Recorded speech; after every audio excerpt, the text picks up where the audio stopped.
নমস্কার দর্শকবৃন্দ, আমি ডক্টর তপন চৌধুরী। আমার ইয়োগমিও চ্যানেলে আপনাদের সবাইকে স্বাগত জানাই। আশা করি আপনারা সবাই সুস্থ আছেন এবং ভালো আছেন।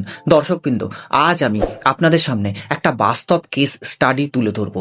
যে কেস স্টাডিটাই আমি আপনাদেরকে আজকে এমন একটা রোগের নাম বলবো, যে রোগটা আপনারা হয়তো আপনার আশেপাশে কারো মধ্যে দেখেছেন, হয়তো আপনারা ঠিকঠাক করে তার যে মেডিকেল নাম সেটা আপনারা জানেন না। দর্শকবৃন্দ, আজ আমি আলোচনা করব এমন একটা চর্মরোগ যার নাম হলো দর্শকবৃন্দ যে ইকাইথোসিস ভালগারিস, যাকে অনেকেই বলেন মাছের আঁশের মতো ত্বক। দর্শকবৃন্দ, আজ আমি এই বাস্তব কেস স্টাডিতে আমি আপনাদের ইকাইথোসিস ভালগারিস কি সেটা নিয়ে আলোচনা করব এবং তার সাথে আমরা কিভাবে কেসটাকে হ্যান্ডেল করছি সেটা নিয়ে আমি আলোচনা করব। অবশ্যই রোগীর যে ভিডিও আমি এই ভিডিওর সাথে অ্যাড করে দেবো।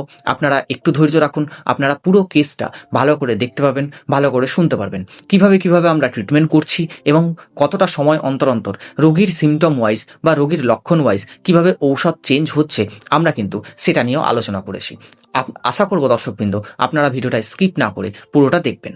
কেসটা আলোচনা করার আগে আমি প্রথমেই বলবো যে এই ইকাইথোসিস ভালগারিসটা অ্যাকচুয়ালি কি। অ্যাকচুয়ালি ইকাইথোসিস ভালগারিস কিন্তু অনেক সময় দেখা যায় যে বাচ্চাদের মধ্যে বেশি হয়। তাদের যে স্কিনটা আছে বা চর্মটা আছে তার মধ্যে যে ডেড সেল হয় বা মৃত কোষ হয় সেটা কিন্তু ঠিকঠাকভাবে বা স্বাভাবিক নিয়মে ঝরে পড়ে না।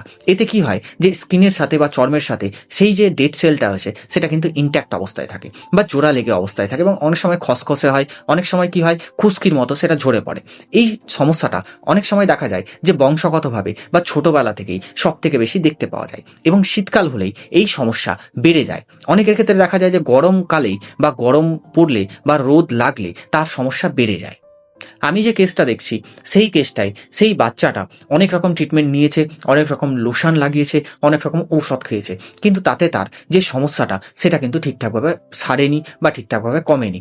আমরা সেটাকে হোমিওপ্যাথিক ঔষধের মাধ্যমে সেই সমস্যাটাকে কমানোর চেষ্টা করছি এবং এই যে সমস্যাটা বা ইকাইথোসিস ভালগারিসের যে সমস্যাটা সেটা কিন্তু খুব তাড়াতাড়ি সারে না, খুব লং টাইম ধরে এটাকে ট্রিটমেন্ট করে যেতে হয়। তার কারণটা হলো দর্শকবৃন্দ যে যখন আপনি কোনো একটা কেস যেটা কিনা টনিক কেস এবং যেটা কিনা ছোটবেলা থেকেই কোনো একটা বাচ্চার মধ্যে বা কোনো একটা ব্যক্তির মধ্যে আছে, সেই কেসটাকে যখন আপনি হোমিওপ্যাথিক্যালি হ্যান্ডেল করতে যাবেন সেখানে কিন্তু ক্লাসিক্যাল হোমিওপ্যাথি দিয়েই আপনাকে সেই কেসটা হ্যান্ডেল করতে হবে এবং তার সাথে পেশেন্টের যা যা নিড, পেশেন্টের যা যা লক্ষণ সেই অনুযায়ী আপনাকে কিছু মেডিসিনও তাকে দিতে হবে। কিছু মাদার টিংচারও দেওয়া যেতে পারে, কিছু অয়েনমেন্টও দেওয়া যেতে পারে, তাকে কিছু ভিটামিনের ঔষধও কিন্তু তাকে দেওয়া যেতে পারে। দর্শকবৃন্দ, এই কেসের মধ্যে আমরা কিন্তু পেশেন্টটাকে ভিটামিন ডি খেতে দিয়েছি এবং তার সাথে তার স্কিনের উপরে যে ডেড সেলগুলো রয়েছে বা যে মাছের আঁশের মতো ত্বক রয়েছে সেটাকে হিল আপ করার জন্য বা রিপেয়ার করার জন্য আমরা এখানে ক্যালেন্ডুলা অয়েনমেন্ট ইউজ করেছি। তার কারণটা হলো ক্যালেন্ডুলা অয়েনমেন্ট কিন্তু বা ক্যালেন্ডুলা হোমিওপ্যাথিক ঔষধ আপনি যদি ইন্টারনালি খান, এক্সটার্নালি খান, আপনার যদি কোনো স্কার মার্ক থাকে, স্কিনের কোনো সমস্যা থাকে বা কোনো ধরুন খাওয়া হয়েছে, ক্ষত হয়েছে, তাহলে দেখবেন যে ওইটা কিন্তু আস্তে আস্তে সারে।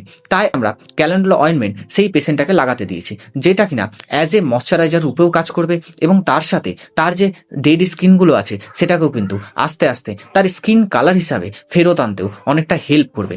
এবং তার সাথে কেসে কী কী ঔষধ দেওয়া হয়েছে সেটা নিয়েও আমি বিস্তারিতভাবে বলেছি। এরপরে আমি কেসটা পুরোপুরি আপলোড দেব। অবশ্যই পেশেন্টের কাছ থেকে আমরা পারমিশন নিয়েছি কেসটা আপলোড করার জন্য, তবে পেশেন্ট পার্টির কাছ থেকে আমরা যে পারমিশনটা পেয়েছি সেটা কেসটা দেখানোর জন্য, তাদের ফেস দেখানোর জন্য নয়। আপনি পুরো কেসটা এরপরে আপনি দেখতে পাবেন এবং আপনি সাথে থাকুন, কেসটা দেখুন, কী কী ঔষধ আমরা দিলাম, কিভাবে পেশেন্টটাকে ট্রিটমেন্ট করছি সেটাও আপনারা দেখুন। এই যে পেশেন্টটা, এটা ইকাইথোসিস ভালগারিসের পেশেন্ট। তো এর যে স্কিনটা পুরোটা এর পুরো ফিসি স্কেলির মতো স্কিন, মাছের আঁশের মতো উঠে যাচ্ছে এবং এ প্রায় জন্মের 7-8 মাস পর থেকে কিন্তু এটা ভুগছে।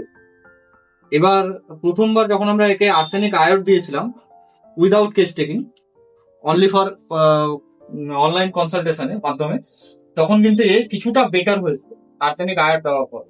এবং এর সাথে আমরা একে দিয়েছিলাম ক্যালেন্ডুলা মাদার, শুধু অনলি ফর মাদার, শুধু ভেসলিনের সাথে লাগাবে এরকম দিয়েছিলাম, কিন্তু তাতে ওর কিছুটা বেটার ছিল। এবার মিডিলে ওকে ব্লাড পিউরিফাই করার জন্য শুধুমাত্র ওকে দেওয়া হয়েছিল অ্যাজাডির একটা ইন্ডিকা 1x ট্যাবলেট। তাতে ওর যে সমস্যাটা সেটা ঠিক হতে থাকে এবং চামড়ায় সাদা সাদা ছোপ ছোপ উঠতে থাকে। কিন্তু যখন ওই ওষুধের কোর্সগুলো শেষ হয়ে গেল, তারপরে ওকে যখন ফার্দার টেস্টিং করে যখন আমরা ওকে পেট্রোলিয়াম দিলাম বা ওকে অন্যান্য প্রোকাটা দিলাম বা ওকে যখন হাইড্রোকোটাইল দিলাম, এগুলো কিন্তু স্পেসিফিক ইকাইথোসিস ভালগারিসের, যেটাতে ইকাইথোসিস ভালগারিস অলওয়েজ কিওর হয়ে যায়। বা এটা কিন্তু অনেক রকম কেস পাওয়া যায় যেটাতে কিন্তু হাইড্রোকোটাইলে অনেক কেস সেরে গেছে, অনেক অন্যান্য ক্রোকাটাতে সেরে গেছে, কিন্তু সেগুলো দেওয়ার পরে কিন্তু ওটা আরো বেশি অ্যাগ্রাভেট করেছে বা বেড়ে গেছে। কিন্তু এই পেশেন্টটা বারাসাতে বাড়ি, কলকাতায়, সে অত দূর থেকে আজকে এসছে। আরো কেস টেকিং করলাম, কেস টেকিং করার পরে একটাই ওষুধ বেরোলো, সেটা হলো অ্যালোমিনা। এবং অ্যালুমিনাতে এ কিন্তু অনেকটা বেটার থাকবে। অ্যালুমিনিয়ার সাথে সব রকম সমস্যা এর মিলে যাচ্ছে। এর সমস্যা যা রাতে ঘুমানোর সময় বাড়ে, গরমে বাড়ে, এবং সারাদিনে চুলকাতে থাকে। যতক্ষণ না পর্যন্ত চুলকে চুলকে রক্ত বেরোবে ততক্ষণ পর্যন্ত কিন্তু এ চুলকাতে থাকে। ঠান্ডা জল খেতে ভালোবাসে এবং এ স্কুলও যেতে চায়, কিন্তু যখন এর সমস্যাটা শুরু হয় তখন এ কিন্তু স্কুল যেতে চায় না। এবং আশা করছি অ্যালুমিনাতে এর যা সমস্যা এর 50% সেরে যাবে। এবং এটা আমরা একটু বুস্ট করছি, ক্যালেন্ডুলা মাদারের জায়গায় আমরা একে ক্যালেন্ডুলা অয়েন্টমেন্টও দিয়েছি, যেটা ক্যালেন্ডুলা অয়েন্টমেন্টের মধ্যে কিছুটা ভেসলিন দেওয়া আছে, কিছুটা ক্যালেন্ডুলা মাদার দেওয়া আছে। এটা যেহেতু অয়েন্টমেন্ট আকারে, তো ওর লাগাতেও সুবিধা হবে এবং ইউজ করতেও সুবিধা হবে, অনেকটা বেটার হবে।